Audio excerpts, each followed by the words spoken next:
2 years ago, the state of Colorado, along with the state of Washington, became the first legal marketplace in the United States for recreational marijuana.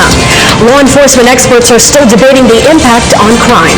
From the marijuana mecca of Denver, Shelley Schlender reports.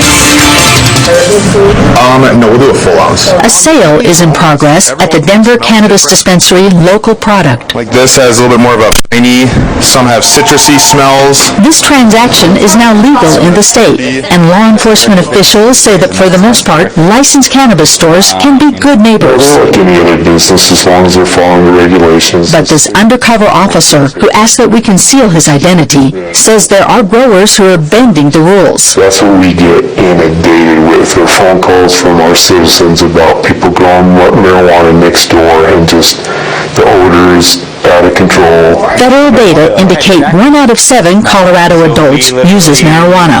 While most pot users are law-abiding, this commander says his task force is often overwhelmed with those who illegally smoke in public, drive while high, sell to teens, and smuggle marijuana out of state. Still, federal data shows that arrests for possession and distribution of pot in Colorado have dropped by nearly half since before sales became legal.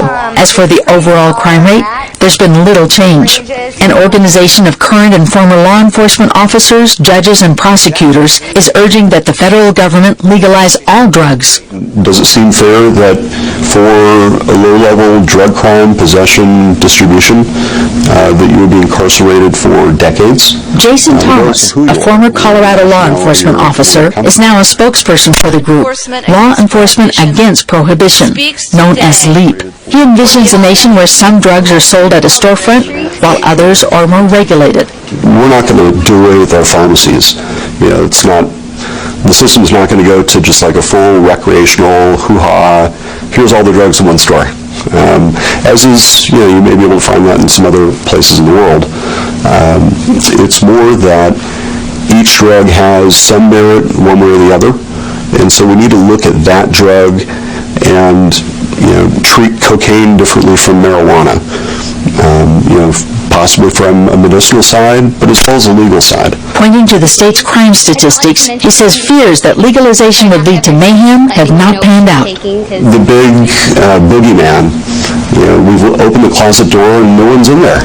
The Colorado experience is being closely watched by a dozen states, where activists are working to get out the vote for marijuana legalization there.